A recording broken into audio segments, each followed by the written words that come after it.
السلام عليكم ورحمة الله وبركاته. معاكم محمد من حكاوي من أمريكا، والنهاردة عند روزز. احنا صورنا الحلقة بتاعته قبل كده وعمل ضجة كبيرة جدا الحقيقة.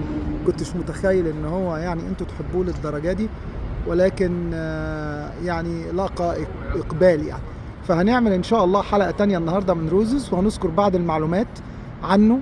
احنا ما عندناش الحقيقة معلومات كتيرة قوي عن روزز، ولكن يعني بعد التحري وصلنا لشوية معلومات ممكن تفيدكم، ونعرف ايه هو روزز وبيبيع ايه وكم المبيعات بتاعته وكل التفاصيل. يلا بينا ندخل نتفرج على روزز ونعرف شوية معلومات عنه ونشوف اسعاره كمان. طيب يا جماعة، دخلنا روز اهوت على الشمال في جزء الملابس كله، واسعار معقولة جدا، $9 و$12 و$10، حاجات كويسة. وبيعملوا الباندلز بتاعتهم. احلى حاجة في روزز ان هو عنده كل حاجة، يعني ملابس، حاجات منزلية، شوية اكل، الكترونيات، هتلاقي كل حاجة، مفيش حاجة مش هتلاقيها في روزز. ممكن ما يكونش التشكيلة كاملة، لكن هتلاقي حاجات لطيفة. يلا بينا نتمشى في المحل ان جنرال، وبعد كده نبقى نعمل لكم حلقة للاسعار بتاعت روزز. اوكي. روزز ابتدى سنة 1915، ودي كانت معلومة الحقيقة غريبة بالنسبة لي، ان هو قديم بهذا الشكل، يعني على ايد ريد روز اللي انشأه واحد اسمه ريد روز دوت. انشأه سنة 1915 في نورث كارولاينا. لغاية 1997 روزز يعني كان موجود وانتشر انتشار بسيط جدا، لغاية لما استحوذت عليه شركة ديسكاونت. افتكر لكم الاسم بتاعها.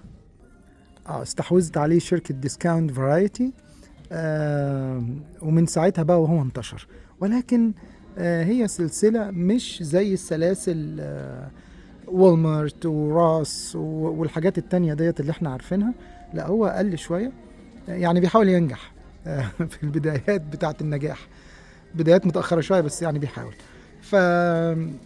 دلوقتي عنده كام فرع بعد لما استحوذت عليه ديسكاونت او فرايتي ديسكاونت او ديسكاونت فرايتي؟ بقى عنده 175 فرع متركزين كلهم. بصوا يا جماعه، ده قسم الملابس كل دوت اهو اللي احنا ماشيين فيه، ده سيكشن الملابس يمثل حوالي تلت المحل اهو.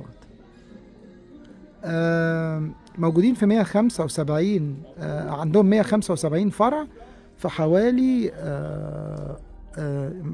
عدد الولايات مش مذكور بالظبط، ولكن في الولايات الجنوبية الشرقية، لا زي فلوريدا، فيرجينيا، نورث كارولاينا، جورجيا، المناطق ديت، يعني الولايات ديت عندهم 175 فرع وليهم تواجد قوي جدا. عندهم عدد موظفين محترم جدا الحقيقة، بيتعدى 250 موظف. والمبيعات بتاعتهم ما عندناش برضو أرقام الحقيقة واضحة للمبيعات بتاعتهم، بس بتتراوح ما بين $1.5 وال$2 مليار، ما تقلش عن كده يعني. السلسلة مش واضحة قوي، فبالتالي المعلومات عنها مش ظاهرة قوي يعني. عندهم بقى، بصوا احنا دخلنا السكشن اهوت بتاع الحاجات بتاعة المطبخ والبيت واللاندري والحاجات اللي زي كده.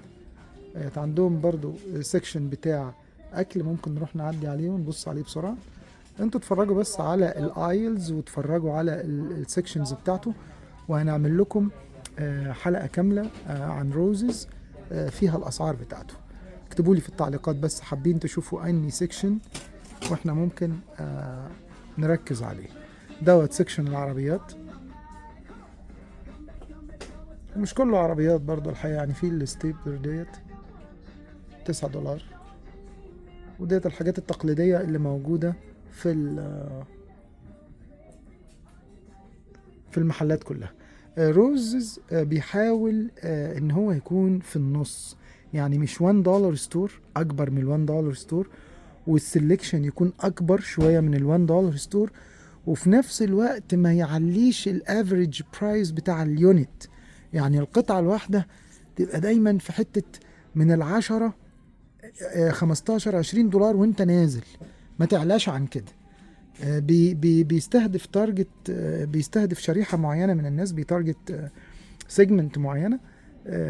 هو اللي بيشتغل عليها، فمش عايز يعلي عليهم الاسعار وكده. هو جاي عارف ان هو لو لقى الحاجه بتاعته في روزز هتبقى سعرها في حدود 20 30 دولار 15 كده يعني، على حسب اليونت بتاعته. ولكن 75% من المحل الاسعار من 10 ل 20 دولار.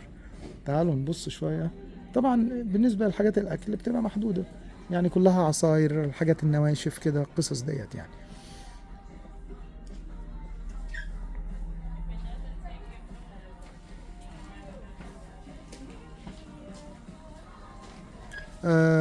الجزء الكبير في المحل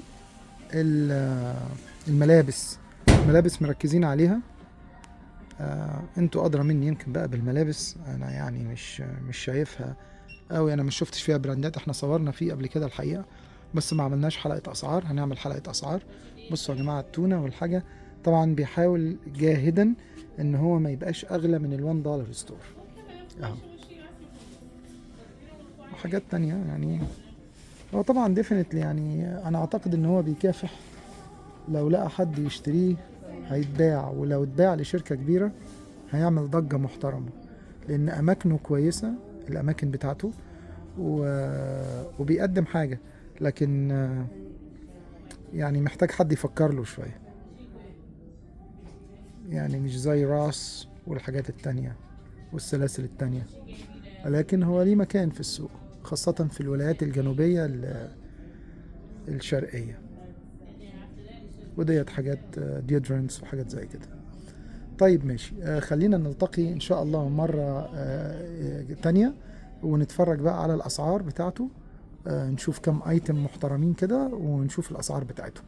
كان معكم محمد من حكاوي من امريكا. تنسوش تصلوا على رسول الله وتشتركوا في القناة.